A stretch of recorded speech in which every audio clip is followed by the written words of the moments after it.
Um, no, I already told Luffy. I already told Luffy this is pre-recorded. So yeah, it's too late now. Sorry, Micah. That's really considerate of you, though. Oh well, you told him. Yeah, well, you told him it is right. Or yeah. All right. So this song, homies know who was here yesterday. A little bit about my history and like like my last couple 3 years or yeah.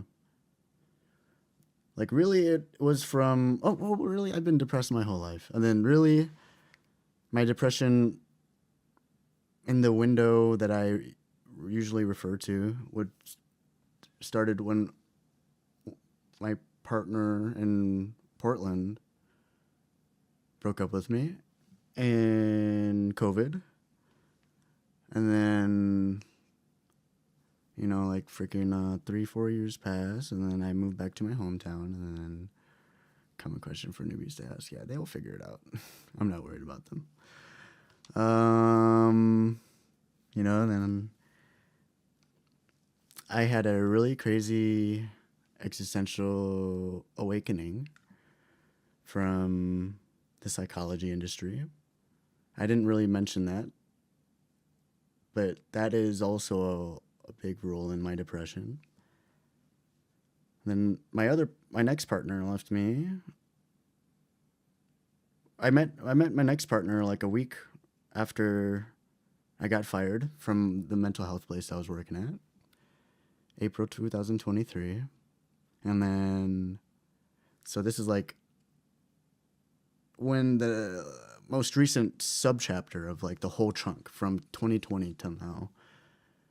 And it's only been peaking, my depression has only been rising, especially at this point. And then, so then I met my other partner, my most recent partner. And then I met Brian Evans, who freaking also changed my life. I haven't talked about him really at all. That guy changed my life. And then it wasn't until December of 2023 that I had really bad news regarding someone in my family and them having like 2 years, 3, 4 years, left in their life. And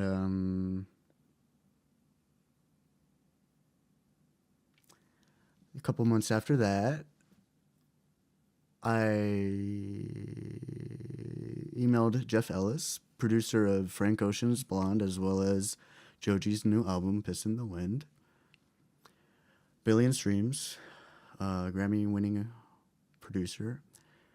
Told him that I was writing my debut album, and if there was anyone that I would want to produce it, it would be him. And I had felt like I had a lot of work on my hands, and I was like, if anyone would do it, it'd be you or me, And then he said, this is really cool. He said, this is super cool. I can't with this project. Good luck, And then that freaking woke me up because I was acknowledged by someone who I held to a really high esteem, that I really, really respected. And he also helped. Him and Brian Evans were some of the biggest drivers, people that pushed me, that like awoke alongside, my partner seeing my potential, awoke that in me. And then it was from like February 2024 that I decided, that I was a fucking baller. But it wasn't until June 2024 that I decided that I was going to pursue music full time. Partner broke up with me March 2024. And then I went on the loneliest social media campaign that I don't think that any sane person would ever go through, I would argue. And like super unique, super potent. Essentially, I wanted to create a character because, I'm a mental health advocate, and a big part of my, I know this got really serious all of a sudden, so clip it, so you can understand later, because I'm not going to slow down just yet. Um, yeah, so I forgot to mention as well, December 2023, alongside within the same week that I discovered that someone really close to me is going to have a couple years left. I had been pursuing a lawsuit from my employer that fired me 8 months, within that 8 months before. And then it was officially determined that it fully went through, and then I had an attorney. I had two attorneys, and then it was like December 31st, pretty much, like December 21st or some shit, that I had a case. And then, so it's like the case is really big on my mind, of course, as anything, like as I should be. And then, my partner left me to do what she needed to do, and she knew that I was going through a lot, and she knew I needed to do my thing. And, yeah, it was really tough, and I was happy to be there for her, and I preferred to, but, she took the sacrifice, and went on her own, which I hella respect. I definitely wouldn't have done that if I was in her position, So I hella respect her for doing what she had to do.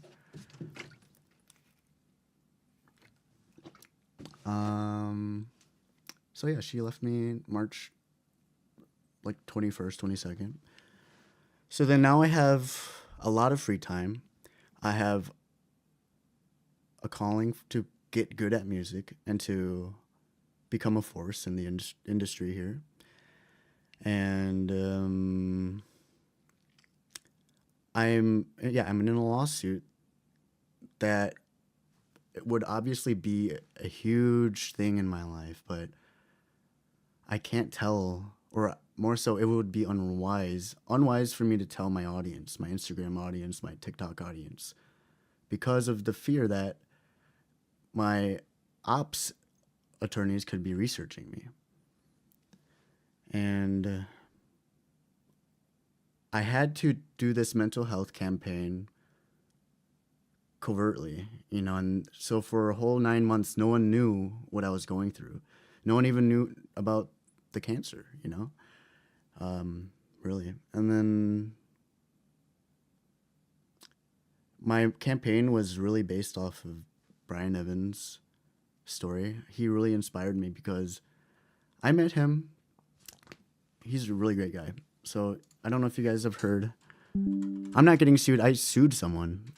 My former employer. Thanks for listening, guys. Yeah. When I find the opportunity, Black 6114, I'll fucking try to freestyle some of my story, but I don't think it's opportune right now. I respect the ask. Miruna Magar FC, thank you for the sub. Yeah. So Brian Evans played drums for essentially every Sean record. Sean being a very big force in the rock, prog rock, math rock scene. Huge band. So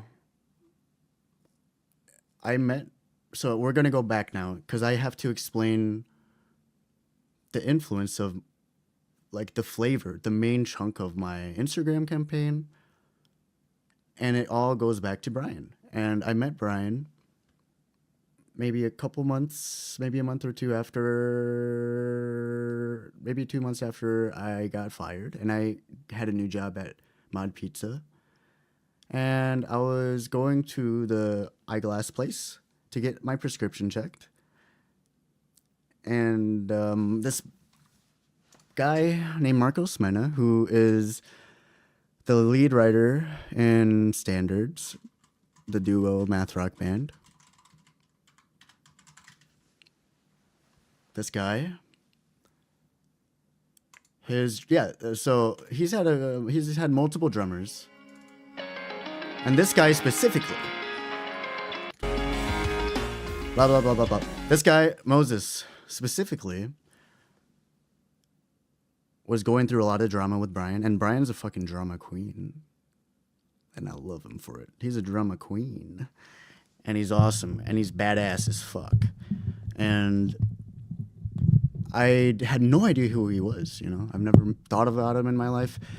because he was a studio drummer for the entirety of Chan's career, pretty much. But like all of the promo, all of the live shows, and all the pictures that had Chan featured Nathan Camarena as the drummer, who is the brother of Mario, this guy, one of the main guitarists, one of the main writers of Chan.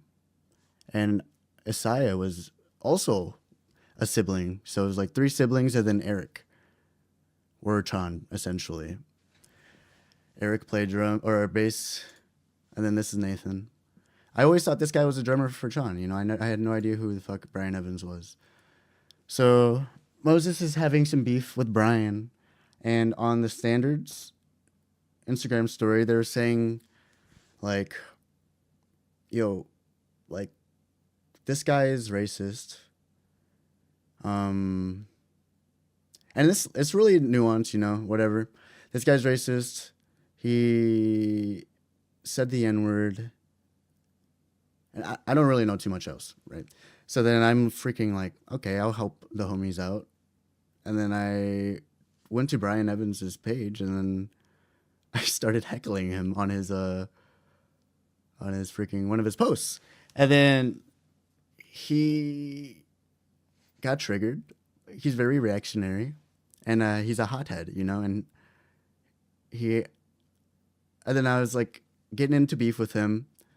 He DM'd me afterwards. I mean, and then he was like going ham, and then we were just fucking dissing each other. I was having a blast. We were both having a blast for 2 hours straight. And then I was like at the eyeglass.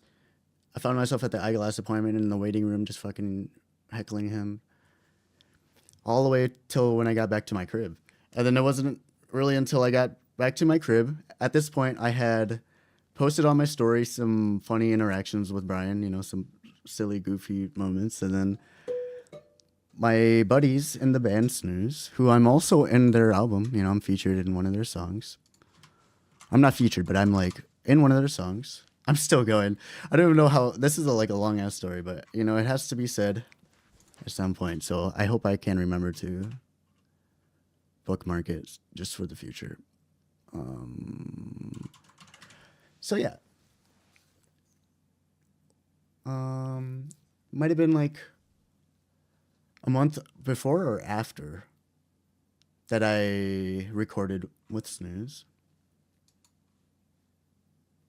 I know how you will die. See, that's me. Where am I? See, that's me. I was part of the choir, and then I played trombone. And then Logan, homie from the main writer from Snooze, told me that guy is going through some like manic episode right now, you know? And then I'm like, oh, interesting. So then, you know, whatever. He told me that in the middle between like the eyeglass and me getting back home, and then I keep that in mind. Don't really like think too much of it. And all of a sudden he just drops that he played drums for Chan. And then I'm like, what? You jammed for Chan? And then, you know, like, I don't know. Like, I guess that kind of helped change my tone, because I don't know. I just like started listening to him more, pretty much. My ears perked and I was curious. And then it turned into like a conversation about how fucked the music industry is and how much they've fucked him, and essentially like how much trauma he's gotten from being in the music industry in like Hollywood and Chicago since he was 16. He dropped out of school to tour with the Hell on Earth band. And then I didn't fucking know. And then we FaceTimed. He's like, go on live with me right now. You know, because we're still fucking arguing with each other. He's like, go on live with me. I'm like, no, you're just gonna frame me, like, to be a bad guy. And then he's like, all right, well, let's FaceTime. And I'm like, oh, okay.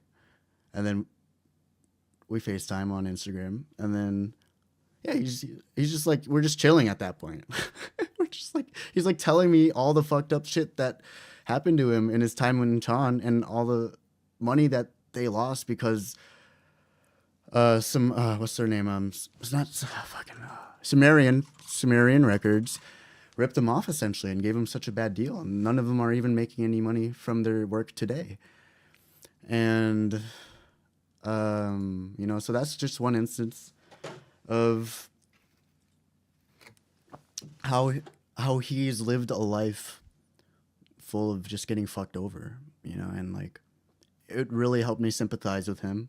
And I told him my story about getting fired from Rosecrans, the mental health place. And then, you know, so we related on like, yeah, our fields, our careers, or fields are fucked up, you know, and like, oh, I like you're actually funny too, you know, and like, oh, you know, and then we became friends. And we were just pretty much talking like every day, you know, just about random shit. I could look him up, you know. And like he's known as the world's, what I would consider the world's most hated drummer, because of how I perceive it, how I would argue for him, how I would defend him, is that he's so honest and he doesn't care how he comes across. But he also is like weary of people because of all the people that have taken advantage of him his whole life. He's like 5 years older than me, 6 years older than me. He's been doing this for 20 years or so. I'm blocked by him right now, but that's a long story. I know he loves the hell out of me. It's just like being my friend is really weird, you know. So, my theory is that he just has a lot of demons he wants to figure out before we like hang out anymore, and he also has a kid that he wants to take care of, you know. And he has a growing business, so those are kind of what I assume. So we're gonna go in incognito, and then I'll just show you, just like a face to the name.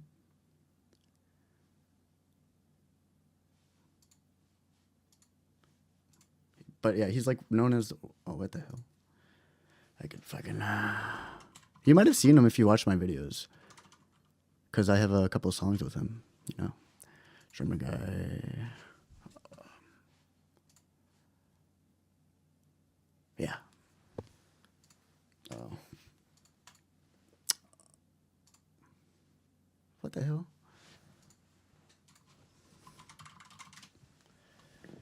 You know, I'm going to be talking for a long time, guys. So, yeah, I don't even know who's here anymore. But, yeah.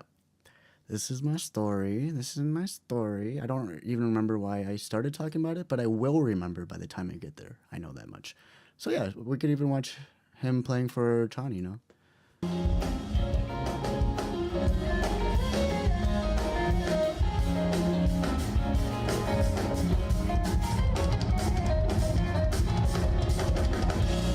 And Chan was probably one of my favorite bands. All right, have fun. Have fun, Micah. Chan was probably one of my favorite top 3, 4, 5 bands since high school. So it was crazy to me learning that he was a huge role. He played a huge role. Taxes was feeling unwelcome. Now Taxes is an open door to new TurboTax stores. Meet our experts. They do your taxes, so you can walk out. So that's an example of his drumming. And then here's an example of his attitude. I haven't seen this video. So owned a cymbal company, and you I just assume, you know, I assume he's talking shit. A major player who's endorsed by Zildjian messages you and says, "I want a free cymbal," you know, and let's say you send it to this player. You say, "Okay," and then you send them a free cymbal, and then you ask them a couple weeks later, "Hey man, did you get the cymbal? Did you like the cymbal?" Now imagine, not only could you not get a response, but after months of trying to get a response, you still couldn't even get a simple, "Yes, I received the gear." He's a lot more tame now. I will say he's a lot more tame now after he met me, you know, because I changed people. And they changed me. This guy, literally, I tell him every time I talk to him, dude. Like, I tell him every freaking time he's the reason why I am where I am today. He is the first person,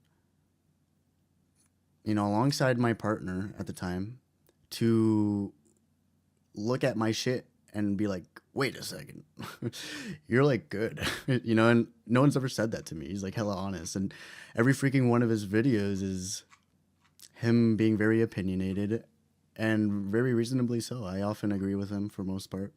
But yeah, he said the N-word. He typed the N-word. He didn't even say the N-word. I just remembered that to clarify on that.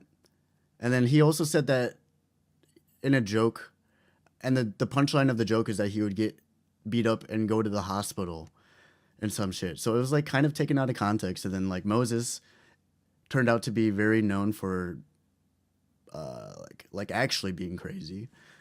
I don't remember why, but he's not in the band anymore even. Like he just causes way too much drama. So Moses ended up being an unreliable source. So that helped me see past, once I talked to Brian, like he never said the N-word with me really, or anything crazy. He never said anything bad with me. So when I had met him, he was very hot-headed and would be very reactionary and like responded to all the hate, and that's why a lot of people kind of see him as off the rocks. And I had so much empathy, I had so much sympathy for him, because if you even look up his name, drummer Brian Evans, drummer, like 95% of what you will see about him on Reddit or whatever, it's gonna be people saying he's awful, and he's a bad guy. And I've learned from my own personal experiences with him that he's incredibly misunderstood, and not a lot of people care enough to even investigate on their own. And he he suffers way more than he needs to. And so I really felt for him, and we grew a lot together, sharing stories and talking all the time. And then I witnessed, I also witnessed his Instagram post behavior. So I could see it. I could see him like being a manic episode. So this is all coming back to my Instagram mental health awareness campaign, which was heavily inspired by my experience witnessing Brian Evans's own trajectory on Instagram. And I learned a lot about haters hating people unnecessarily. And I learned a lot about strangers making judgments before they knew the truth, and like people freaking having parasocial relationships, acting like they know a person, from Brian Evans. And I wanted to teach that to myself, to be as strong as him, and to be as honest as him, and to be as courageous as him, to continue waking up telling the truth every day, to wake up becoming a better drummer every day. He hella inspired me, and he saw me. And I took a lot of influence from him. I still, I do take a lot of influence from him in my own personality and my own mentality, as well as my drumming style. That's just inevitable, because I'm also kind of crazy. And that's all to say, I plan for my Instagram campaign to be, let's become a lol cow, and go through my own manic episode, and go through an escalating mental health crisis on the internet. One, so I can detach my own expectations, my own ego from how people perceive me, so I can really exist in my own worldview and not be affected by the outside world. And two, to see who's real, to see who would care for me, and to see who would bother to reach out. And then three, to affect people as well, so they can witness someone who is normally really competent and like well-spoken, I would like to think,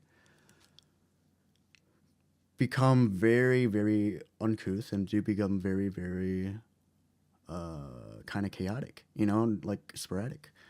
And I wanted them to experience that as well, because I understood in my world that the mental health industry is fucked. And at least, especially in America, people aren't getting the help that they need. And the lesson of that story was that, you know, like all you can really do is like reach out, and that's it. You can't really do anything, you know, because like what can you do over the freaking internet, you know, with another person? You're just witnessing them going through the craziest shit of their lives and like acting crazy, you know. So and I couldn't talk about my lawsuit, so I couldn't really explain, and it would be dumb of me to explain why I was doing everything that I was doing, because everything would be ruined. All of that would be ruined. So, you know, in the meantime, during this whole campaign, I'm also playing like 6 hours a day, music 6 hours a day. I'm posting a bunch. I am talking a lot of shit, like about Taylor Swift or whoever. I'm being pretty confrontational with my own audience, because at that time too, nobody, like, not a lot of people were supporting me, and they were just watching, you know. So I would actively break the fourth wall, calling out my audience. Eventually, you know, by the end of this campaign, from freaking February 2024 to to December 2024. What the heck am I saying? What did I just say? So I was freaking practicing 6 hours a day. Oh yeah, then I don't know. And then I finally did reveal that I was in a lawsuit at the end of it, you know, in December. And that was after I had directly asked my community what they thought about mental health awareness, if they supported it. Again, I have only gotten less feedback. I've only gotten less responses. I've only lost followers from this point. I've lost like 3,000 followers for whatever reason, you know, it doesn't matter. But these people chose to look away, and these people chose that supporting me or reaching out was not the right move. And some of these people were people I knew in real life who I thought were my friends, and some of them are just fans, or some of them are just people, you know, like I don't know why they followed me, but so I learned a lot of tough lessons in this time that, you know, that come with the freaking parasocial relationship of watching someone's mental health deteriorate over a 9-month period, and they're like becoming increasingly obsessed with music.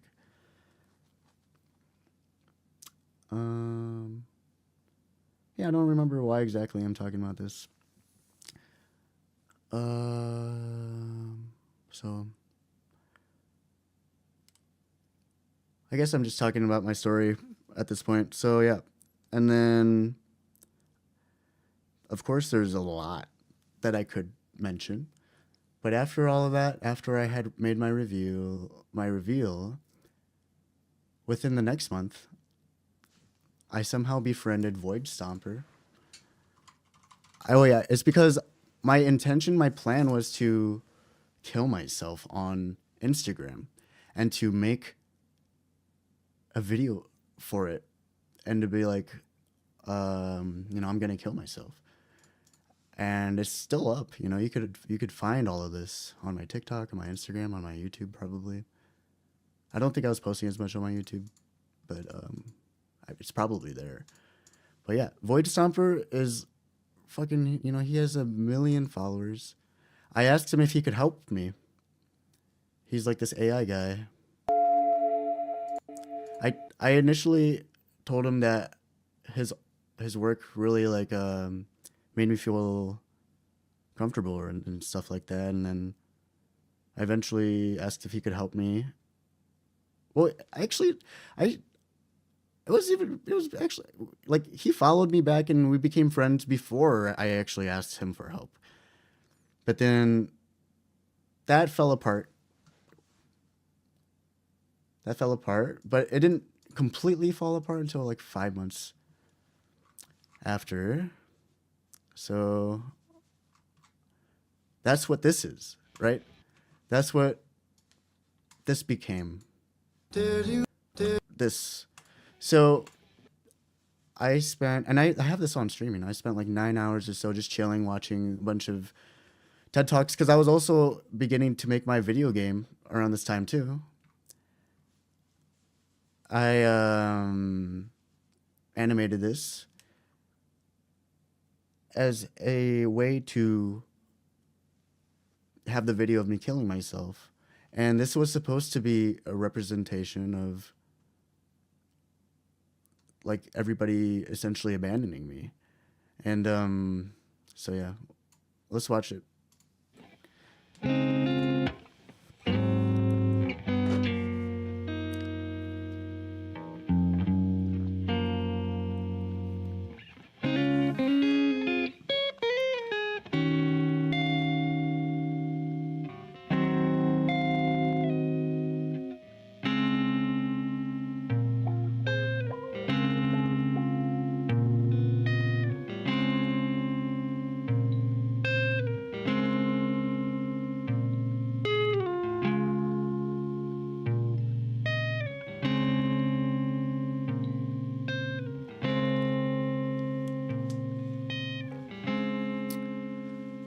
So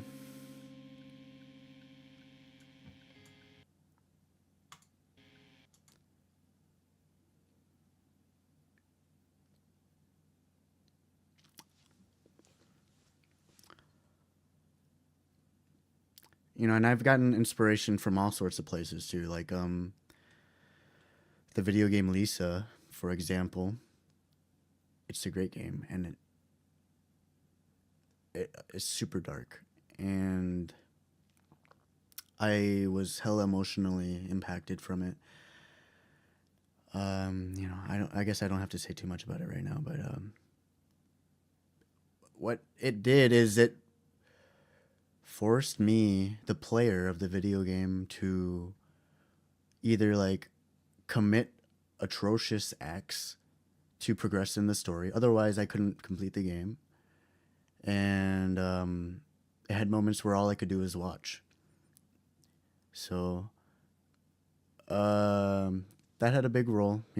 It's just like I just thought of it. It just has another role in everything. And then by the time I got to this part of the animation, I never could draw myself dying. There's okay. So I have to tell you about my Rosecrans story now. I have to tell you about why, or like me getting fired.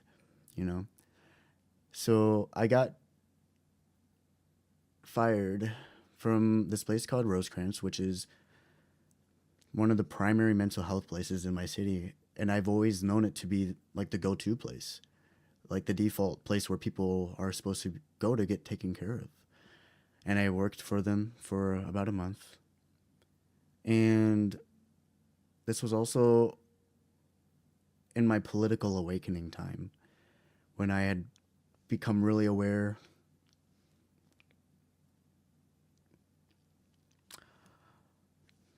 of the consequences, of like politics and like the system that we live in. And this was before Trump was elected. This was before ICE was a thing. But it was obvious that we were headed in a bad direction. So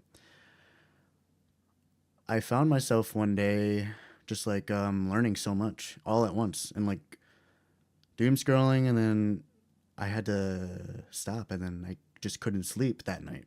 Just one night, just one time. I couldn't sleep, and I was so haunted by these visions.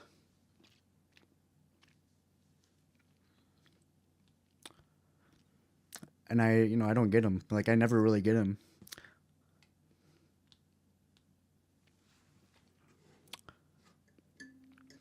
I gotta pee soon, just letting you know. So, I was up all night, and I was like,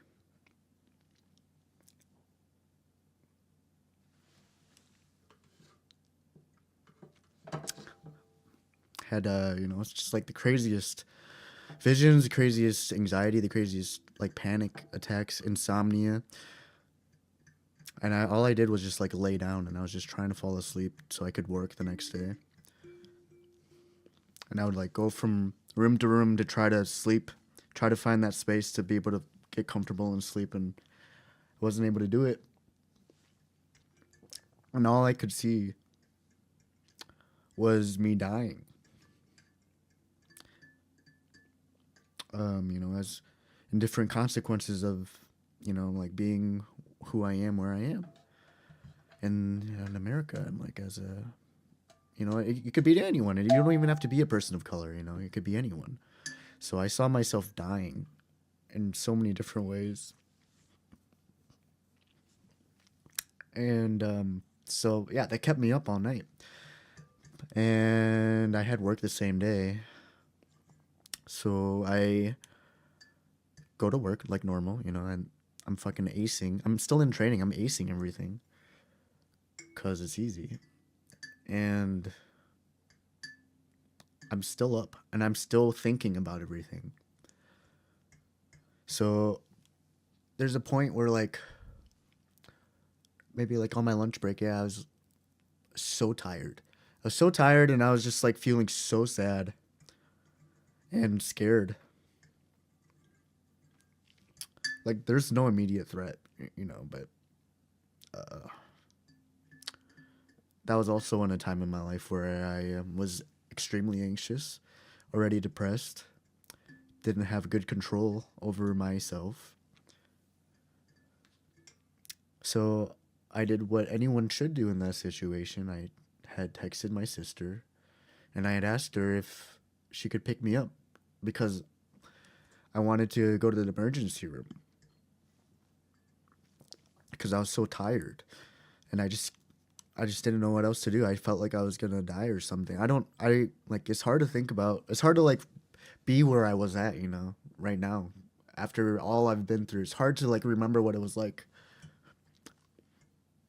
And like to be so compelled to call off on my shift, because I was like halfway there. I could have finished it maybe, but I couldn't. I physically couldn't, and I'd never call out on shifts like that. So, yeah. So then my sister's like, "Yeah, I'll come through." And then I asked my manager or like the supervisor at the time if I could go, and then they're like, "Yeah, talk to blah blah blah," and then they're like, "Yeah, like just make sure you're not driving, make sure your sister goes, or like, yeah, make sure your sister's there." And then I'm like, "Okay," and then it was all chill. And then I'm at the hospital at this point with my sister and her now husband, and they're helping me. And then the nurses talk to me and I start asking questions. I'm like, "Do you think I could get fired for leaving my shift like this?" And then they're like, "No, like they would be in so much trouble if they did that because they're a fucking mental health place. They should be the people that would understand." So I'm like, "Okay, well, I can rest easier," And then like, I was also unmedicated because I had just moved back to my hometown. I didn't have insurance for my state, so I was unmedicated as well. And then I got Wellbutrin from as a result of all this. I had attended an outpatient program, which is pretty much an hour a day for a week at the hospital with a group, just talking about like skills, to improve your life and to try to learn to cope better about your life. And me being who I am, like a person with the psychology degree who's focused on coping mechanisms, positive psychology, and purpose, life meaning, and all that jazz. I graduate early because I was essentially teaching the class. I was essentially talking more than a professor every time because it was really just like one day that I was feeling sick, and it was really just. And like I was still coherent. I was still like competent then. I could still talk, and I wasn't not a risk to my environment. So, it's like kind of weird for me to be there in the first place. So, but yeah, so that's like the hospital side of, the aftermath of everything. But then I will go back to the emergency room. Right, the first time I went back to the emergency room after calling out halfway through my shift. The next day, I'm at work and then I'm doing my thing, and then I get called into the office. And then pretty much it's like I walk in and then two of my supervisors and then HR in the computer screen. And long story short, they're like, we see you as a concern for long-term success. And I did tell them, that I was seeing visions of myself dying. And I was telling them why too. And I was telling them that I didn't get any sleep. And that was still their response, on why they decided to terminate me, is because of concerns of long-term success. And I saw that to be, like, on many levels, very disappointing and irresponsible and unlawful and morally corrupt. And it did a lot to me. In my faith, because I never believed in God, never believed in any of that, and I had to figure out myself to believe in myself and to believe in psychology. Psychology has always been my God, and I was trying to work for them, but then the main place in my town fires me the day after I go seek mental health help. And they punish me for it. And they're kind of rubbing it in my face too, because I've never been suicidal. I never want to die. I've never wanted to die. But they're like acting like I was gonna die soon. Because it wasn't about my performance at work, because I'm hella competent and I was doing really well on my training. There's literally I was going faster than they were scheduling me. I was like, because I'm smart, I'm a smart guy. So I had no other way to think about it, than just like to be completely disrespectful and to like be inauthentically operating under the guise of a company that is supposed to help with people's mental health, but they're not even taking care of their own employee, like their young employee. So yeah, so that fucking changed my worldview. That changed how I saw everything, and then I wanted people to know, but I couldn't do that yet because of I was pursuing a lawsuit, and I was just also really processing things. And when I'm doing that, I don't want to bleed in public, and I don't want to make my problem anyone else's problem. So I didn't decide to do anything like that until way later down the line, which is now. Literally, I haven't gone this deep into detail until now about it all. Really, all people have are like text posts and reading it in their own voice, but I've never gone into detail about it all until now because I finally feel comfortable.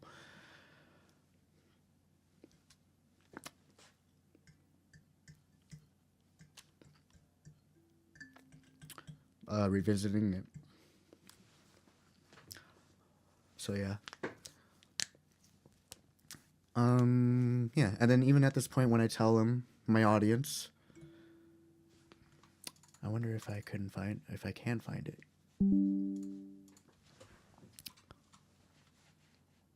One second here. I gotta pee so bad. But I know that once I go, I'm gonna fucking forget everything and I'm gonna want to do something else. So I'm trying to finish this story. I know, because I know I'm just gonna be over it by the time I come back.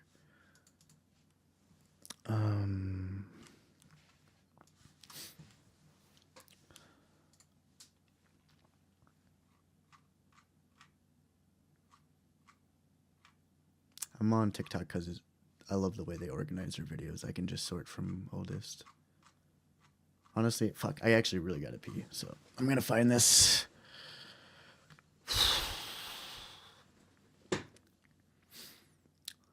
If I searched from the keyword, it would just show me so many unnecessary videos. I think this might be quicker.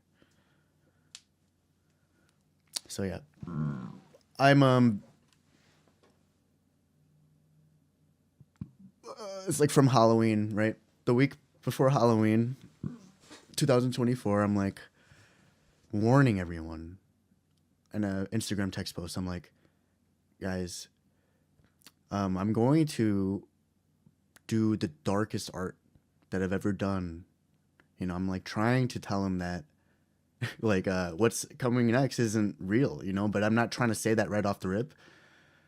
So only the people that are really paying attention and like, you know, taking consideration of what I'm saying will somewhat be comforted by my reveal, which is that I was gonna kill myself on Instagram.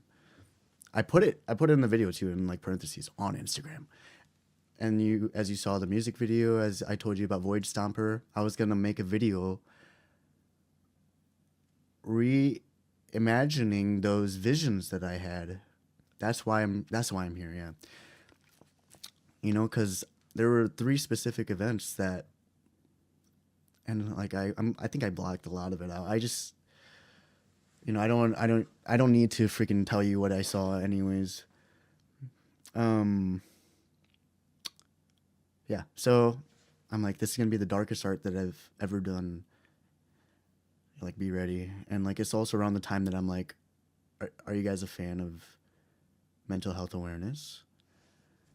And then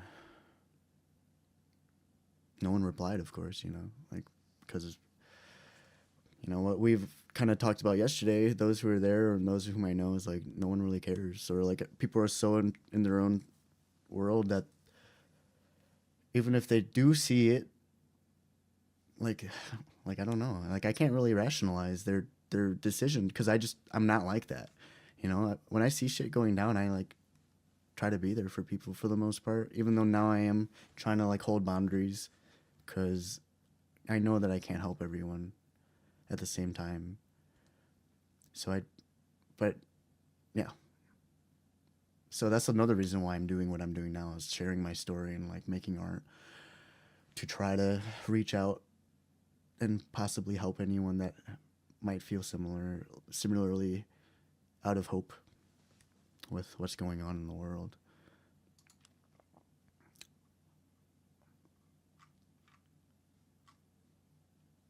Oh yeah, it was all going about that one song, the super saddest song. Yeah, I remember now. So yeah, here's the video. Nope. Wait, did I? Yeah, okay. This is the video, and I had people fucking call police to come to my house. You know, and like in the last 2 years, I've had police come to my house 4 times. Only one time because of this, but I can get, you know, I don't know if it's even worth, you know, your guys'.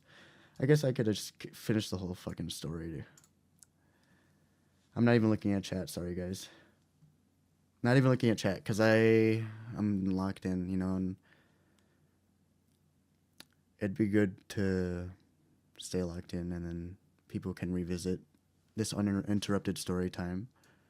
So yeah. Dear Instagram, congratulations. You've won. You know, I'm making a video game at this time. The edge of my abyss. And I also considered Instagram to be the video game too, and I considered the audience to be my player. And I forgot about this. I told him at one point, no action is still an action, you know? And then I'm like, you can decide what happens next. And no one said anything. So then I had a decision tree planned out depending on how they would react. And they chose the obvious one. And the consequence of not having anyone reach out to you or try to show support like that is ultimately someone giving up. So in my head, I'm like, they got the good ending, you know? This is what I call the good ending, me dying, me killing myself. And my falling out with Void Stomper delayed, because I was supposed to upload the video of me dying like the day after this, pretty much. But he either didn't do it, or he thought that it would be really bad if we did. So I was waiting for him, you know? I waited 3 extra months for him to do it. And then it just turned out that, you know, he wasn't going to do it. So I'm like, okay, pussy. Then you know, so yeah. So, yeah. Yeah, so yeah, you can watch this. Man, I got to pee so bad. Congratulations. You've won. You've won the journey to the center, the edge of my abyss. And for, dear Instagram, dear Instagram, congratulations. You've won the journey to the center, the edge of my abyss. And for the last boss, for the last prize here,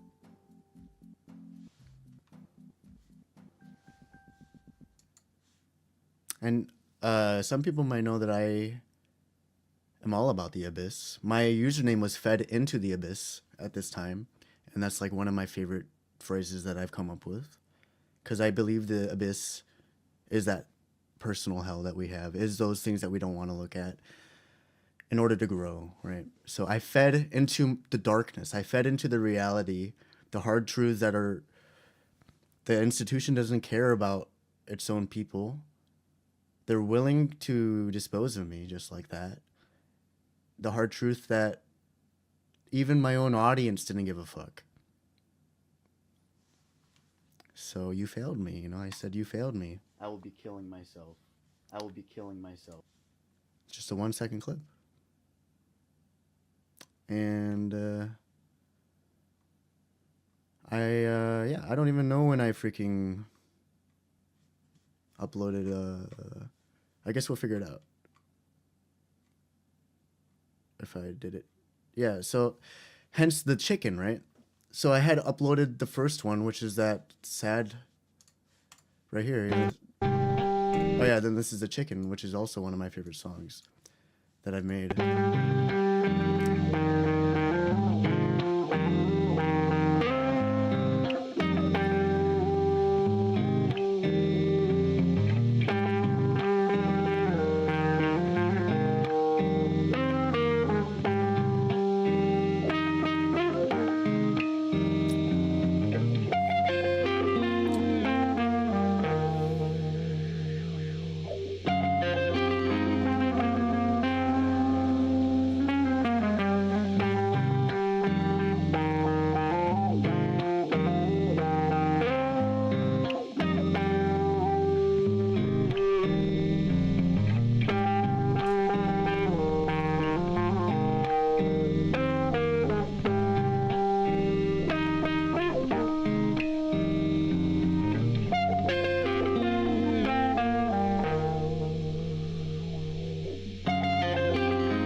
Because I never made the video. I never did the video of me dying. Like what I ended up doing, the cop out, was just like some stupid AI video of me turning into butterflies.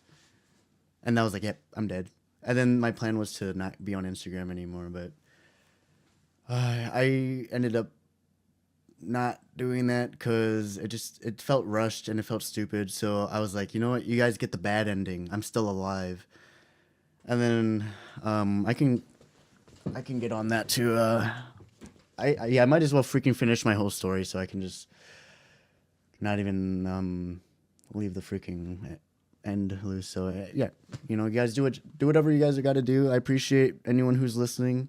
Thank you guys so much for listening. It's a weird story, So I'm going to play that song that got me started talking about this in the first place for you guys now.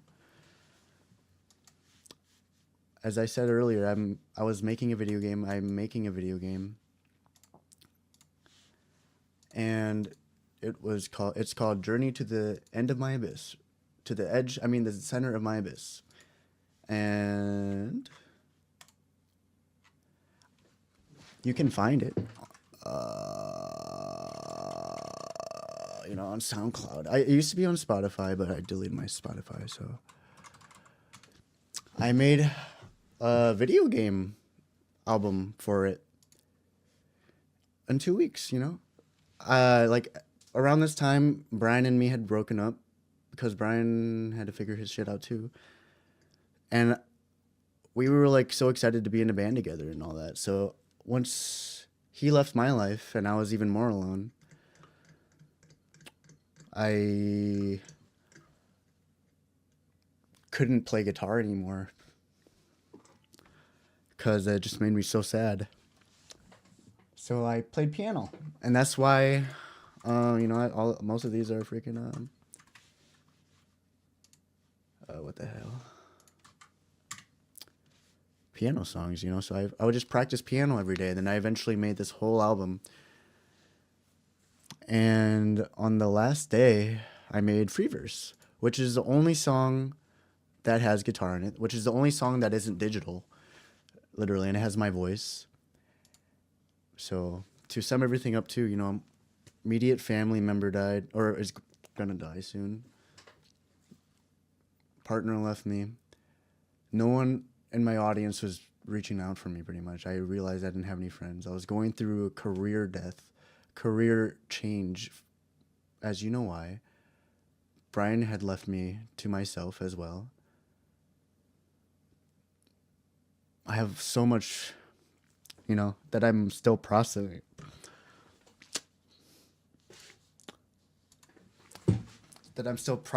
Today. So, yeah.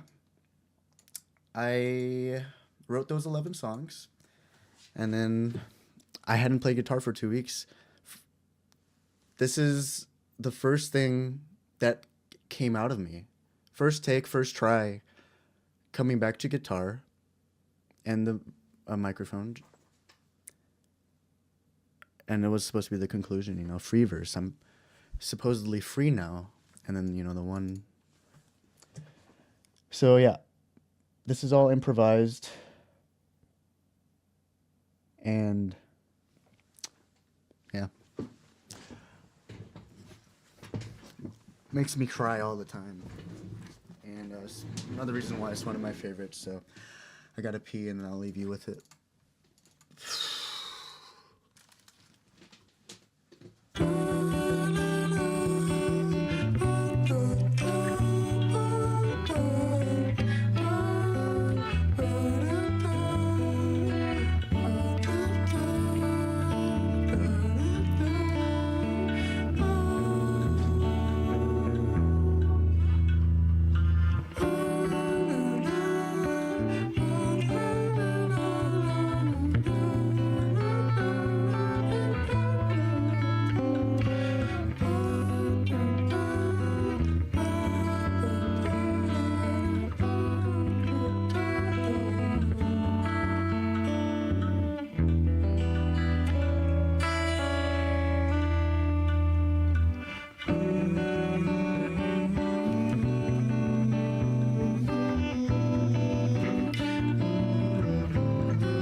Hey, thanks for the new subs, guys.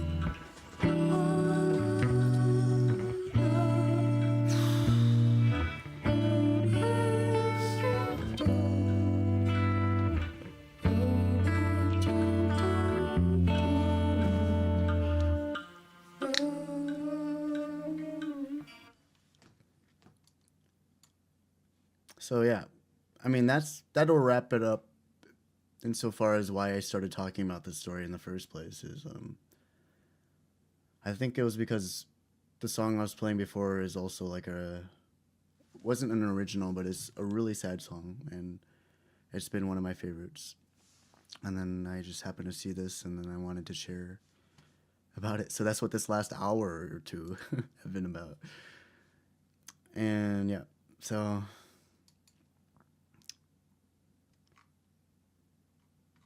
yeah, that's like, I guess it's like everything that I've kind of been holding on to. Not to say that I've let go completely yet, but yeah, so I still got to revisit my freaking video game at some point. But as I was saying earlier,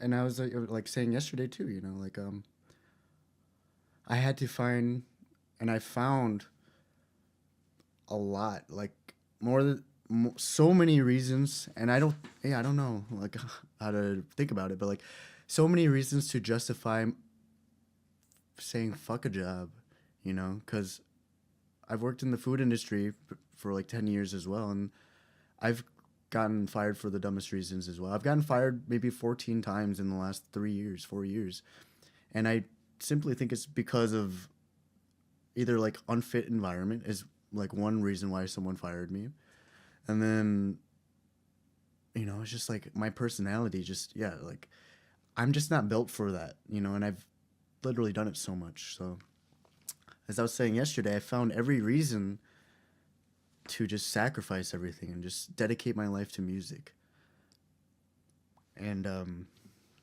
try to make something out of it. And because I know that I know how tough it is in the industry and how unlikely it is for people to make any money off of their creativity, you know. And if there was anyone that had a chance, it would be me, you know, just because of all the work that I put into, all the heart that I put into my work and all the work that I've done my whole life. So Jeff Ellis, you know, Brian Evans, all of these people that have shown me that I have potential and that I'm like, you know, someone worthy of validating. All the, you know, all my homies couldn't do it. All the people on my level or whatever couldn't do it, but literally the top dogs in the industry could do it. So that said a lot to me. It still says a lot to me, you know, about my own sense of confidence, but it also, you know, too,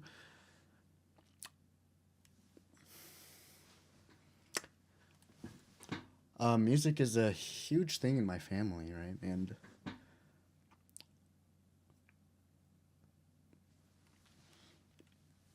like before my dude, you know, passes away, this is just another reason why I'm putting aside the game. It's another reason why I'm putting aside my album. It's another reason why I'm so obsessed creating something here, you know, and to try to be something here, because I want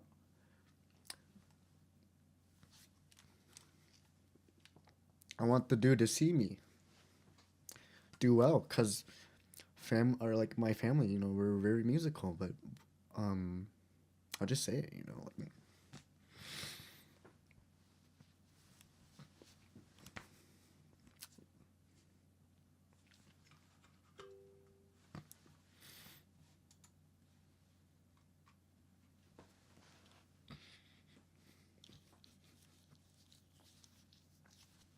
so yeah, my dad has a couple cancers, and he's just sacrificed so much, you know. He was probably like me, and he just loved music, and he played music all the time. And then he was a refugee from Laos. He had to escape because they were getting taken over. So he escaped to America because things were supposed to be better here, but they're not.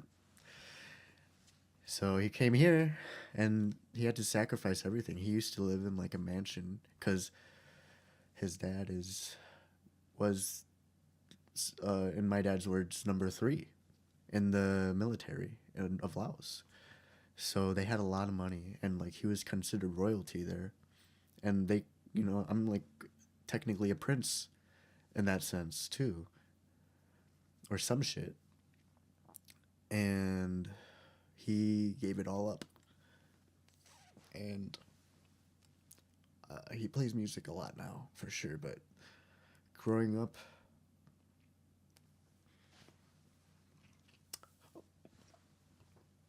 I only played like a couple of times with him when I was like 6.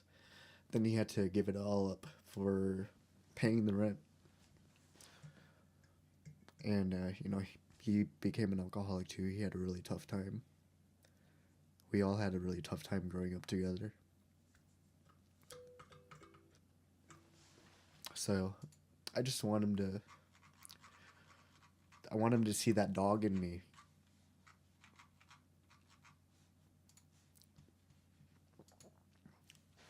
So yeah, there's just not a lot of time left, so there's not a lot of time left. So that's another reason why I'm doing everything. I have so many different reasons that are telling me to do what I'm doing, and I just don't have any time to. Well, I'm already so deep, anyways, but like, I don't have any time to think about another plan. So it's like, it's another reason why I'm doing requests. I've gone my whole life trying to hold on to my voice. So I've also decided since switching industries that I do want to be a person of the people and I want to fight for everybody. And that's another reason why I'm doing requests. But really, I'm trying to make a name of myself and to like show them that I can somehow fucking I don't know how to fucking make money doing this, dude. No idea how that's gonna work. I just keep thinking that if I keep working every day,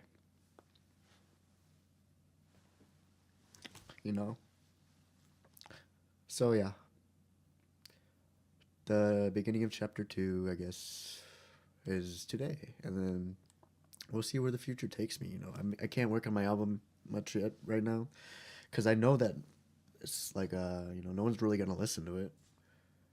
Half of my audience abandoned me on Instagram, so I have to find another way to be known and make a name of myself to garner interest. So yeah, I'm just I'm just here every day now, and I'm trying to do so many things with it. I'm trying to show you guys what it's like. To what it could be like for someone to fucking grind every day, and I want to show you the process of it and show you that it's possible for your life, and want to show you that a lot of people are fake as shit, and like we don't have to be. And I want to. There's so many things that come with what I'm trying to do with right now, and like, yeah. So I guess that's just more of like my origin story and giving you more of an idea of where I'm coming from with all of this, because I really do mean it. Like I found every fucking reason to do what I'm doing, and that's why I'm able to get this far. Is because I have no choice. I really have no choice. I gotta do it, and I've got to work hard. And like there's like I don't really have any friends. Like I've jammed with a couple people here, but they left when I was doing my Instagram campaign, and the people that I would tell about my lawsuit said we settled, by the way. We didn't take it all away, but we settled because it was just a lot, and then my attorneys recommended it as well, so we settled in November, and that was also around the time that I told my audience, of course. And there's still more, I'm like, should I even talk about it? There's still more. What's up, Gabe Horn? Are you trolling me? Okay, so yeah, so let's get into the next part, I guess. Might as well. So actually too, I'm an artist, so I like to surmise, I like to represent certain periods of whatever in art, and I try to let that speak for my story as well as just me speaking for my story. And yeah, November 30th, this was after I said I was getting KMS.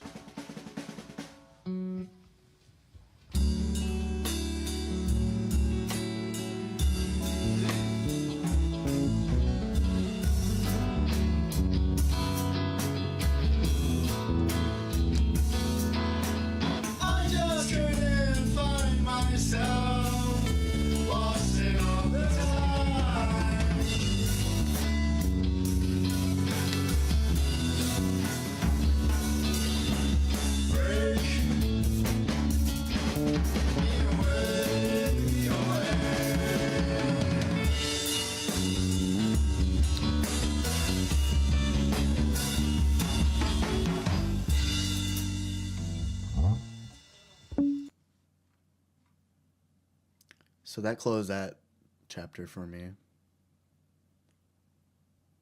And then on to pretty much, I think, maybe there's like a couple, like this isn't really chapter 2, right? But like I don't really count like that. So I just like probably. So, and like too, you know, I made a video for me to send off myself into the campaign as well. And then this was the video, you know, that I did it with. We don't have to watch it now, and you've probably seen it. We'll watch it now. We'll watch it now. Might as well. This is just a memory. Oh wait, no, it's muted. It is muted. It is muted. Yeah, and I had a bunch of AI. So this is me technically coming back to life.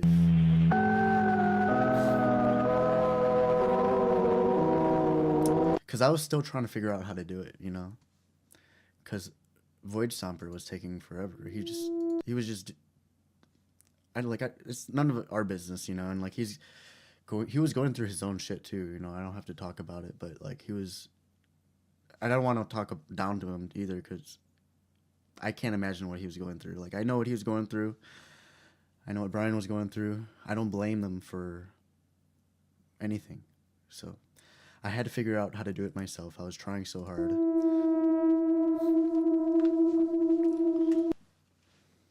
Sweet stuff, bro. Love it. You know, so those are just examples of blah, blah, blah. And then this video is the beginning of the next chapter. But before we get into that, I want to show you the send-off before everything. Because pretty much this video is the last thing that people really like had to consume or whatever that I gave them before my campaign began. It was that, and then also I don't know if I could find it. And or it could be this one. I can't save my own stuff. No, it's not. Can't save my own self.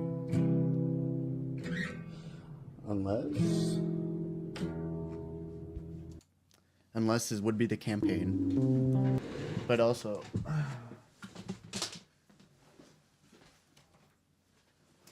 wait, no, I didn't even play guitar for it.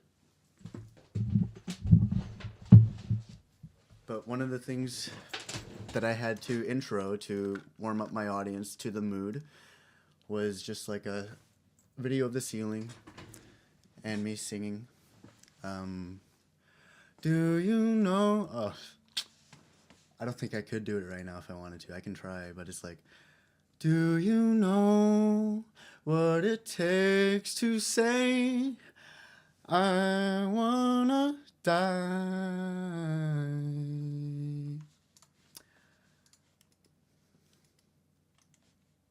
So it's that. How can I expect anything from myself? You know, I'm hella warming myself up to all of this shit. It took me like 5 months to warm up to all of it. To like go on my adventure, you know? My lonely adventure. My eyes suck it. Oh, well, I didn't even realize I was playing. What the heck?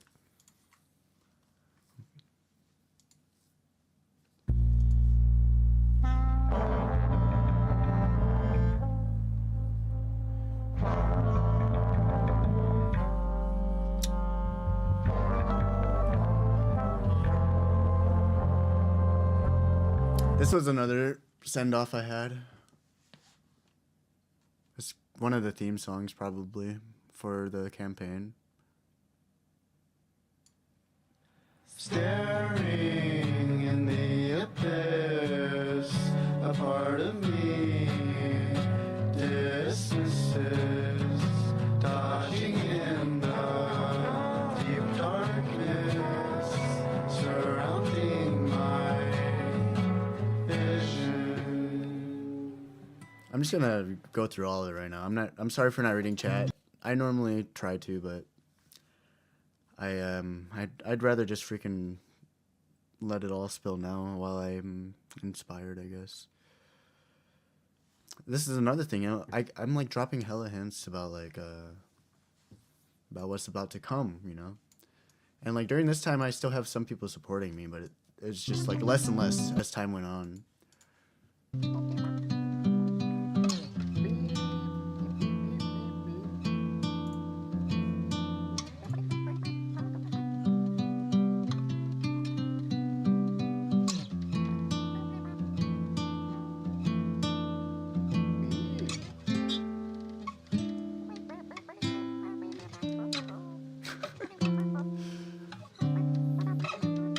So then, yeah, I also just got really into AI videos and shit. The song and the poem that came along with it, I don't know where it is right now. I wrote around the time that I got fired. So it was before I even decided I was doing a campaign. It's just like what I was going through. But, I don't know where the freaking poem is. I'm sticking my head up my own ass.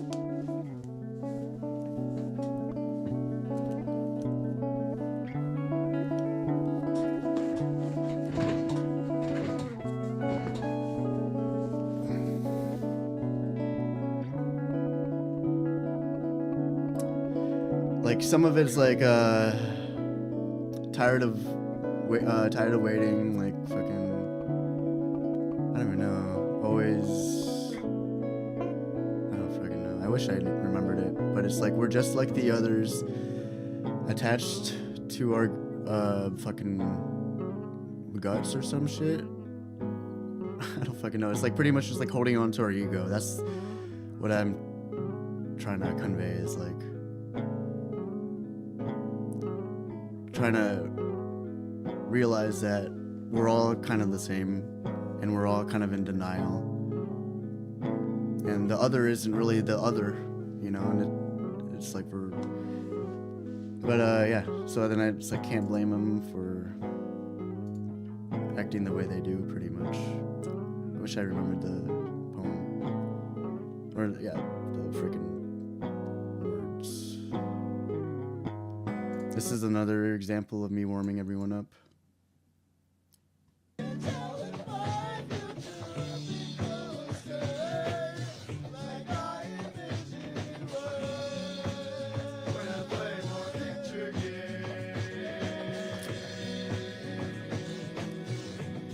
Can't tell if my future would be full of stake, like I envisioned it would when I played more picture games. And I see my Instagram campaign as a picture game.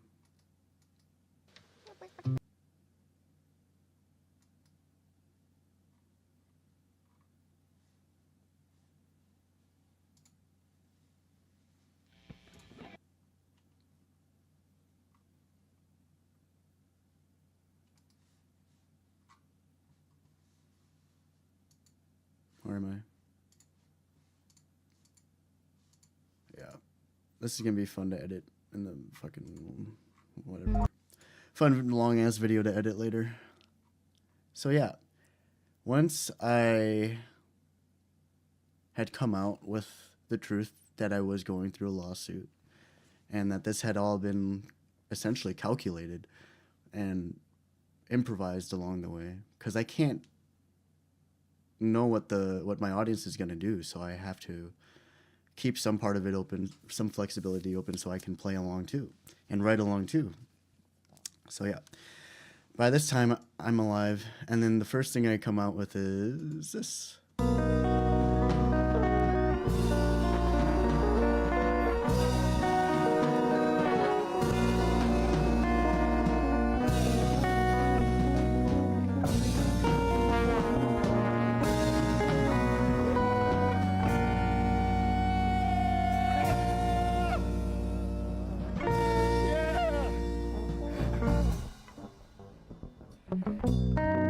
didn't want to bring out the gun. I didn't want to bring out the guns either. I didn't want to bring out the guns. I wasn't trying to bring out the guns today. I wasn't trying to bring out my guns. I didn't want the guns to come out. But look at where we are.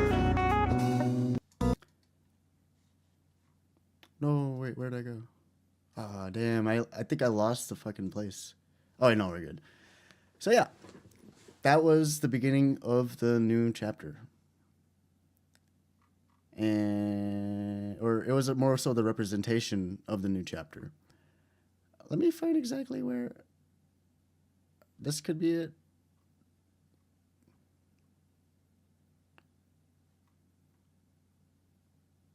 There's a AI post that I had that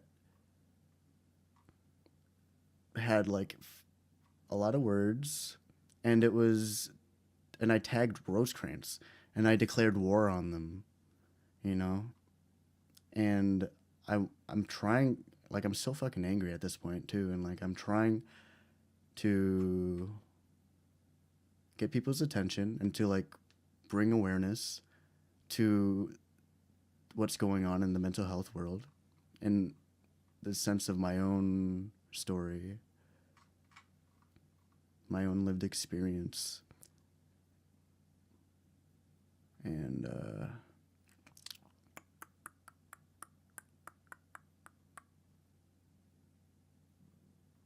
what is this? This isn't it. What is it? This could be it. I don't know.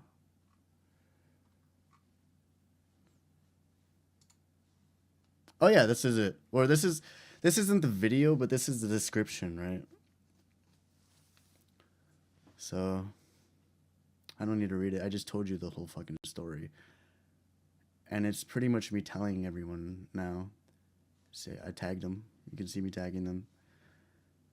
So now they're aware of me. Hey, TikTok. Are you ready for a revolution? I know it's kind of a lot, you know, just saying revolution, but I'm serious. I'm in a really interesting situation right now where I could use your help, truly. So if you're curious, It's like a humiliation you know, ritual, dude. check me out. Instagram fed into the abyss. Please. Tomorrow I'll be posting a video that I hope to attract a lot of attention for this lawsuit that I was a part of. And pretty much no one cared, you know? No one cared, which is insane. Long story short, but like, that doesn't change the whole like month of trying, and it doesn't change the 100K people that were actively watching my channel despite zero support coming my way. Look, I got like three likes, 2 likes, 7 likes. You know what I'm saying? Like, oh wait, this might be something. What is this? Oh yeah, this was, so then I organized a raid where we would try to tag, I did CoffeeZilla and I did Dean Withers to find like a bigger influencer to help me spread more awareness, because I thought those people would be good for it, but I guess, you know, they didn't give a fuck either, which is fine. You know, I don't really care, honestly. I'm happy that that I went through it all, and I'm happy that I followed through. That's really all that matters to me. Like, I don't care if it failed. I still like became who I am today because of all of this, and because of the non-reaction, and because of all of it, you know, and like, so before I made this revolution video, which is just, I'm just trolling. It's just me playing We Will Rock You. Like, Buddy, you're a young man. and that's it. It's kind of cringe, you know, I don't want to watch it, but like, yeah, although the turnout was really low. It's kind of embarrassing, but like, it's kind of epic too, you know, because I'm still going strong, and look at where I am today despite it all. Like, I could have given up so long ago. And, you know, so that's why I try to align myself as much with the truth, because the truth lives longer than anything else. So if I just keep going, you know, it's only going to become more powerful. All of this stuff will be just more powerful. So yeah, before I did that We Will Rock You video, I announced the raid. I'm actively on every freaking Rosecrans news photo, Instagram post, whatever, saying fake company, they don't care about blah blah blah, you know, and I'm like putting so much graffiti on. So they're watching me. I announced the raid. They call the police to my house, but they don't respond publicly or anything because they're pussies. But they did call the police to my house. So I knew they were watching. I knew that they were worried. The police came to my house. I told them that I wasn't actually going to visit the place and it was a digital raid. So they're like, oh, you know? And then they came by 2 more times. No idea really why. I think it was just to like check in on me. And then each time we became more buddy. I became less stressed out when they would come. First time I was shaking like crazy. Second time I was like, yeah, you know, I'm just doing what I'm doing. Third time they're like, yeah, you're really passionate. You know, they saw how many instruments I played. They saw all the fucking work that I did. So they were, and then they told me that they were on my side too. And that they agreed with me that Rosecrans shouldn't have done that shit. So I had some encounters with police, you know, and that shaped my character too. I've had so many different types of interactions in the last 3 years. And it's another reason why I don't give a fuck anymore. And then this is the post where I decided to give it up. It was 1 month in my campaign. I realized that no one was going to help, and it was going to be a fruitless revolution. So I might as well just focus on myself. And then I challenged Rosecrans to a race. I recently got fired at this place called Rosecrans, who is supposed to be Hey, Ben. responsible for the Midwest region. I'm literally sorry. I mean, I guess this video kind of And I recently summarizes got it. fired.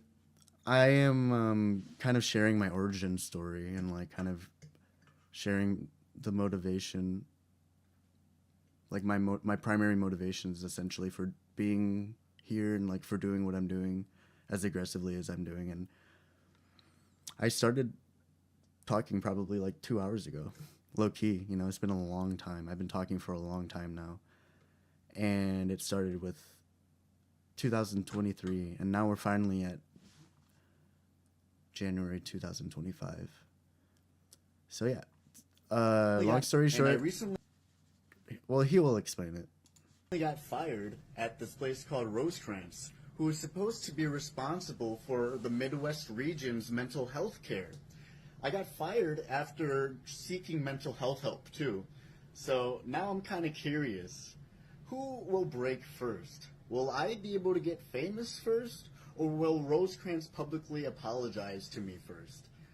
My prediction is that I'll get famous first, because Rosecrans called the police to my house to try to scare me off from talking about this. What do you guys think? Who's gonna break first? Yeah, and obviously, like, they don't give a fuck because they got away with it. There was no public outrage. It's kind of a miniature, super duper duper miniature version of Epstein files, you know, and like society not even reacting to it. It's so normalized.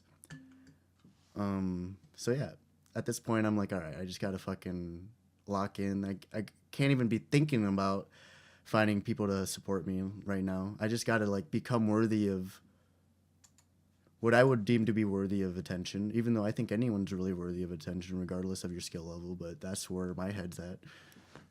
I did get gaslighted. I didn't accept it though, but they tried. Yeah, they tried it. So yeah, this song would be, you know, I was talking earlier, Ben, about like how my art, of course, like tries to surmise or tries to act as a representation for certain periods in my life or my story, and this would be the one that concludes how I felt at the end of the Rosecrans, the direct call to war that I had on Rosecrans.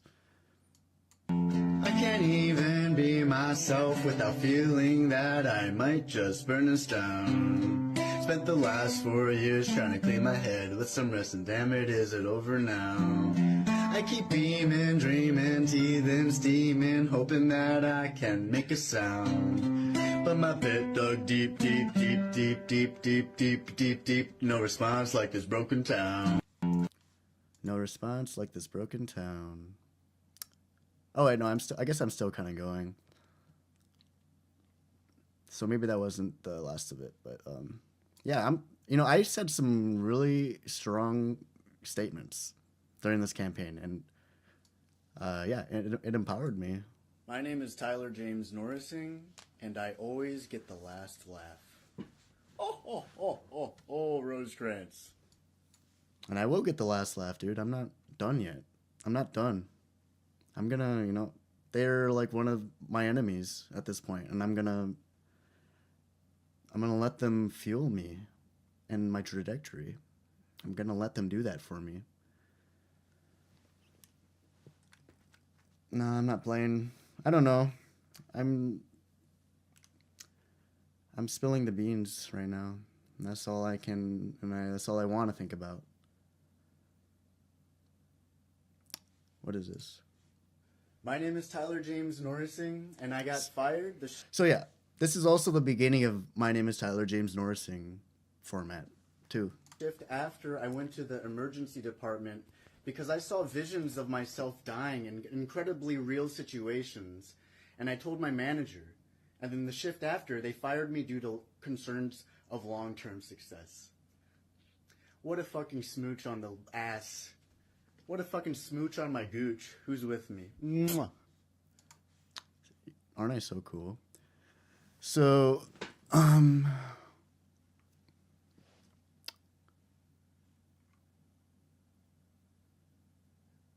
yeah. So, I eventually stopped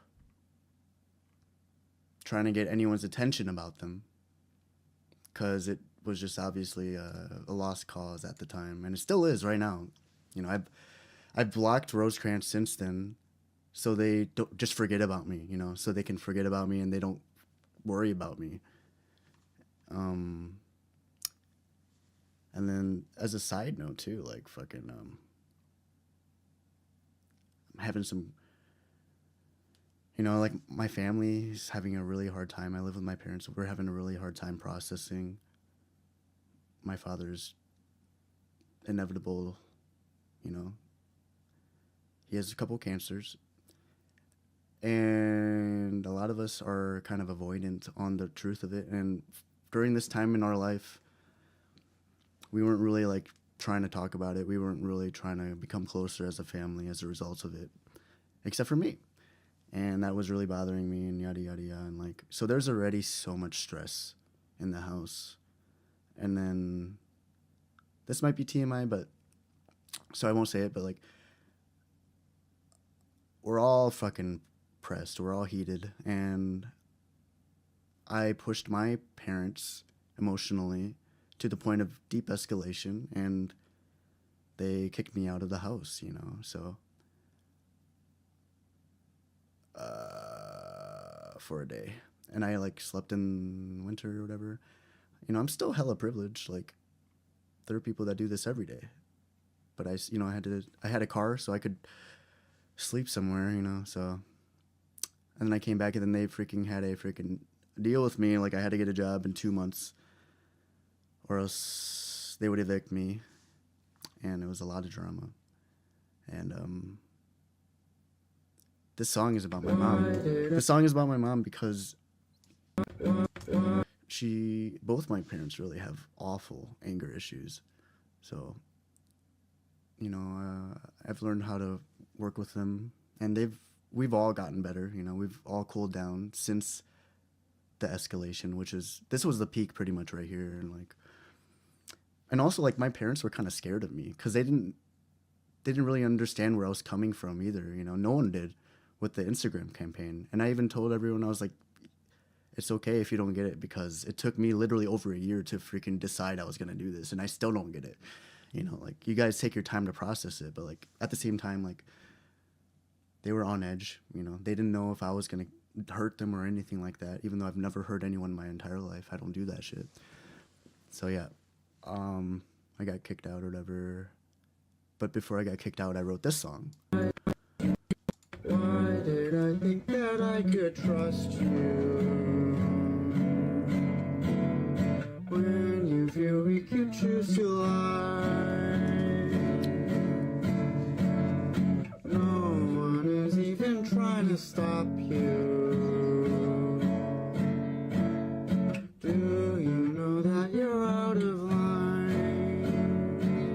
Like I have a video. I don't need to show it to you, and I don't know where it is, but I have a video of like my mom hella escalating, and she broke my dad's guitar and like fucking was throwing it at me, and was like chucking it at me, trying to hurt me, you know. And it was because I was defending my brother-in-law. It had nothing to do with me, but she doesn't like my brother-in-law. That's pretty much the TMI I was avoiding, but I was just defending him, and I was saying I love him, and I'm gonna tell my nephew that you never liked him. And then she was only getting madder, and then she broke my dad's guitar that he got from his brother, which was a really nice guitar. So, you know, she has crazy anger problems, but she's great. You know, I'm not trying to say, you know, anything really except for that. Like, she's awesome, and she's really good to me. And nowadays, I feel like she's been more proactive in keeping the peace than me sometimes, you know. As in, like, there was one time I woke up really hungry, and then I was kind of cranky, and then I didn't even do anything yet, but she just, like, was really nice to me, and then it made me feel good. So I'm like, yeah, she helped me out, you know. She's, like, actively being really nice and trying really hard. So, no, not this, but, and then we all know this video, right? I made this video when I didn't know what was gonna be of me. I had just got back from getting kicked out. I knew I had a month or two before I got a job and like had to figure my money out and stuff like that. So, and right before this too, my mom was like fucking yelling at me. Like everyone was so stressed before I made this video. And then I just was so angry I came down and I made the video. My name is Tyler James Norrising. I am majorly depressed. I'm broke as shit. I am tired as shit. But I'll still keep showing up every fucking day for you guys and try to do my best to give all the love that I can give. Because I know that I'm not the only lonely bitch out here. And oh wait, I mean, we've seen the video. You know what it was? I had given up. I had given up completely. I was like at 1%. And I didn't know what I was going to do. I didn't have a plan for anything. I was scared as shit. I was scared as shit. But there's still that part of me that didn't want to give up. And then I got lucky. I got so lucky. Because the video ended up blowing up. You know? I got so fucking lucky. Because I was literally so close to giving up. I swear to God. Never been so close until this point. Like, I didn't know what I was going to do. I lost all hope at this point. And then the video blew up. And then I just got so much support. I got like 1,000 freaking followers. You know? I got 1,000 freaking followers. 1,200 followers. And everyone was so supportive. Super nice to me. And then, I don't know where they are now, but it reignited my hope.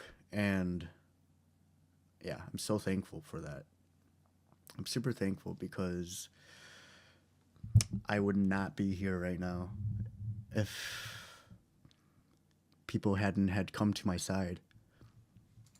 Because I'd spent so long feeling like no one would, you know? I spent literally over a year and a half, day by day, getting proof via absence and silence that no one was going to help me. I had no reason to believe anyone would. Oh yeah, this was a send-off video Try not to for my Instagram campaign. win challenge gone wrong. Wish I could do It's about my insomnia that night.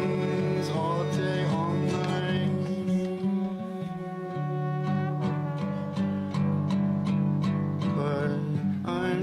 a human. That is, Big stuff. that's just what it is. How we, baby.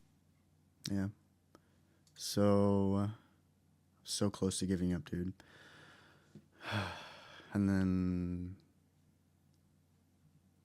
I just got so lucky. I got super lucky. Super duper lucky. And then Committee of Affairs, you know, made an edit of me, and then I like saw how much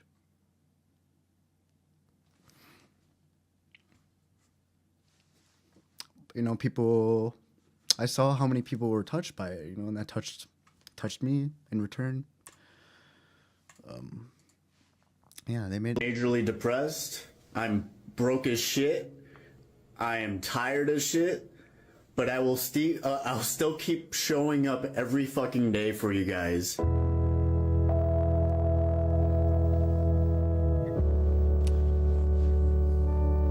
don't know if you see the comments here, but everyone's, I don't know, everyone's voice. I just read every comment, and I responded to all the comments in my video, and just gave me so much more hope, gave me so much more strength, and it's really only gone up since then. I haven't lost it. It's only been going up since here. Yeah, so that's probably it. So then this is all me trying to relate to my new followers. I'm showing them videos from my past. I'm doing lives every day so I can hang out with them, so I can show them the process of what it is like to make a song, and then they could collaborate with me as well. And then for these TikTok songs, I asked people to give me like words for inspiration, and I would show them how I would use those words to create the song. I made like 8 of them or something. Oh yeah, and then Adam Grant too. He was one of my favorite industrial organizational psychologists who has a lot of work on originals, like highly creative people. And I studied him, and I try to use the habits of highly creative people into my own life. I emailed him too during the time that I was calling war on Rosecrans, and then I got an email back from one of his assistants saying that was really awful, and like Adam can't talk right now, or like he doesn't have the bandwidth right now, but he wishes you the best and stuff like that. So that was really good too, that really helped me a lot. I didn't get any support from common people like ourselves, but I mean, we're all common people, but like I didn't get any support except from people who were the top dogs in the industry. And that's all I had, which was enough, and like I just had to, and like since then I've been trying to figure out how to bridge that gap so I can have people like ourselves, hear me and to like want to support me. 'Cause it's only the people that are really into the world that get the nuance behind everything.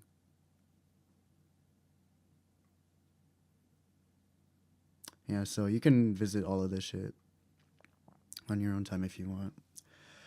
It's just me, or I mean, it's all only me, but I mean, I have these videos everywhere, so I just reposted them again to show my audience, my new audience that I got, trying to tell them how much work it takes to like get to where someone like me is. How much fucking sadness I had to go through, that I still kind of go through, but not anywhere nearly as crazy as it used to be. I'm like 75% out in the tunnel. I'm almost out of the fucking pit. Man, I already know it. All I need to solve now is just freaking finding a way to make it so no one in my family ever has to worry about money or food or anything again. That's the goal.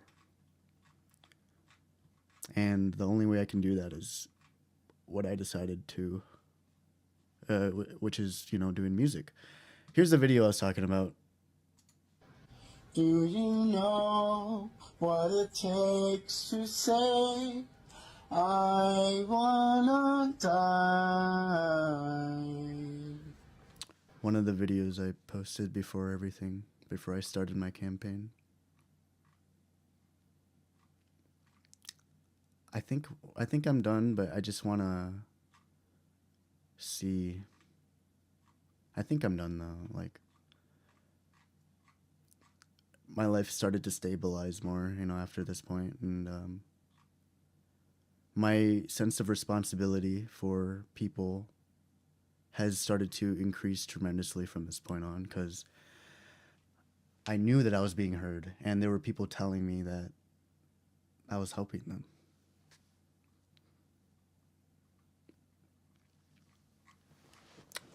So I'm kind of grounding myself in this endeavor at this point, and still looking for all the fucking reasons to be here. Yeah, I don't think there's really much else to say. 3 hours in, I don't think there's anything else to say. Except for, I guess one more thing is, like, to truly conclude the chapter, you know, I still needed to kill myself. And to kill that part of me that overly depended on people when I shouldn't have. And the part of me that didn't believe in my own potential, you know? So I had to kill myself still. I hadn't been able to kill myself yet.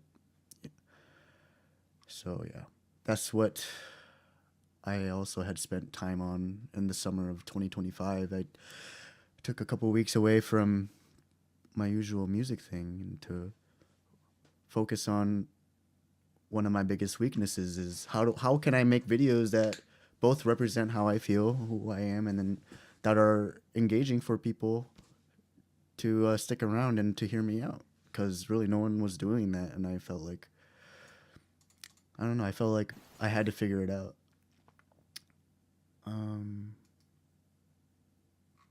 And like, yeah, all of my art and shit is public, so you can watch this reconciliation where I kind of return to form, where I kind of start grounding myself in my truths and like understanding the value that it has on me and the world around me.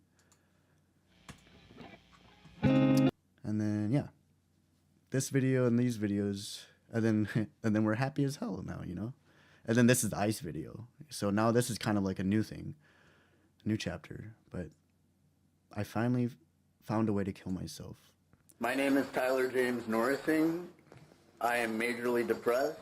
I'm broke as shit. I am tired as shit. But I'll still keep showing up every fucking day for you guys and try to do my best to give all the love that I can give. Because I know that I'm not the only... And then I unfollow myself. Because we all know why. That's literally how half of my audience reacted to me. They just unfollowed me. That's how they, you know. And then what's the consequence of that? Let's go back to my world. I'm done explaining my own art, you know. I'll stop here.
So yeah, and then now I'm flying.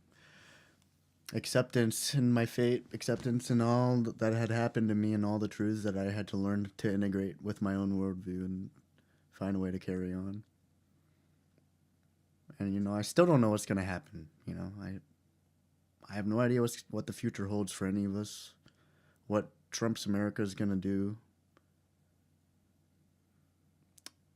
You know, it's not like we're all happy now, but I will say that after I killed myself, I did it on Halloween too, and I warned my audience beforehand that it was going to be a triggering thing, because that's the first thing I want to do is I don't want to just freaking jump scare people like that. But yeah, so, and no one even watched it, you know, because it's a slow burn video and no one cares. No one even cared when I fucking went for the attention span, so no one even watched it, I don't think. But yeah, I made that shit on Halloween, and the day after, I had nothing but lightness, dude. And since then, I felt nothing but lightness. And you guys could probably feel the shift, too, you know, from me posting all the videos that I've been posting along the way. It's only been...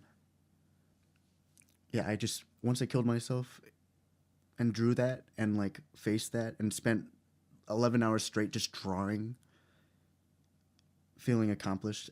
After all that time, I felt so relieved. It was awesome.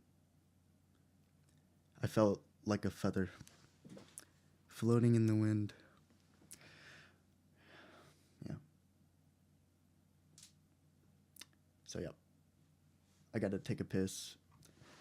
And I'll be back. Don't know what's gonna happen. Don't know what I'll do. If you guys are still here, you know, I guess I could play some songs. I gotta pee.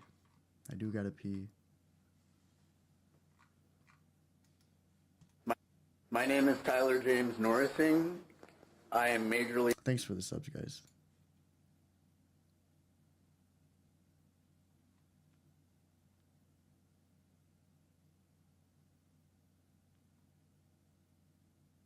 Yep. A lot's happened. A lot's happened from, in relative to the rest of my life. A lot's happened in the last 3-4 years.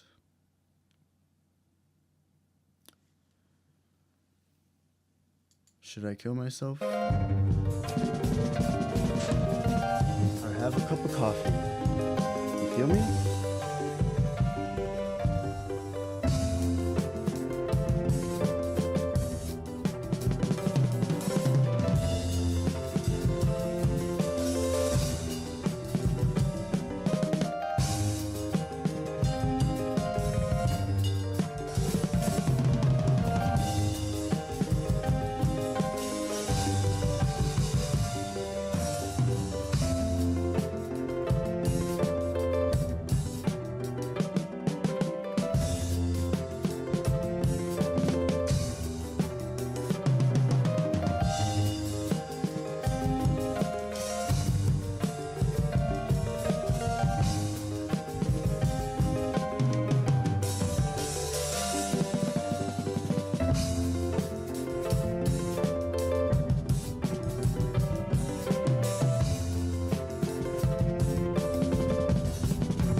Yep.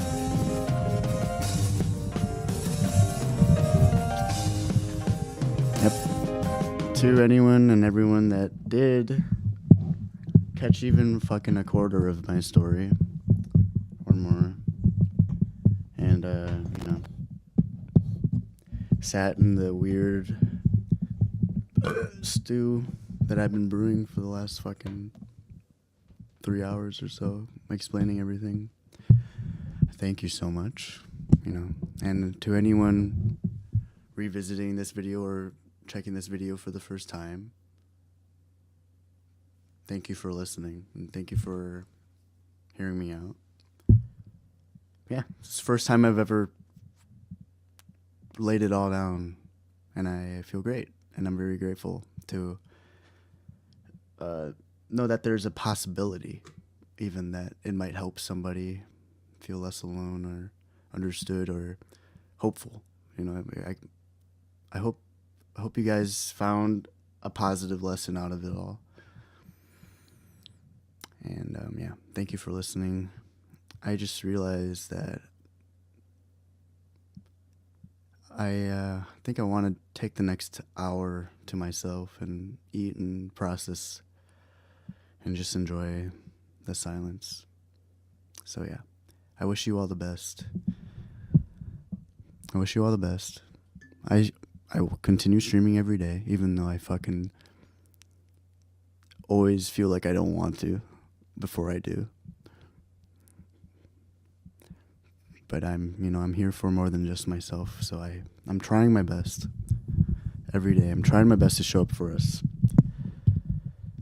And yeah, I'm gonna eat, relax a bit, and I think I'm done with music for today. It's been pretty heavy. Music is the place where I process my emotions, and I don't want to mistreat it, like I kind of have been with all these requests. I don't want to mistreat my voice or anything like that, so if I do come back, I will be just hanging out or playing video games. And I'm just going to try to enjoy the night, and then tomorrow I'll get back to work and we can start writing songs together or whatever. But yeah, I'm going to end the stream here. Love you all, and thank you again.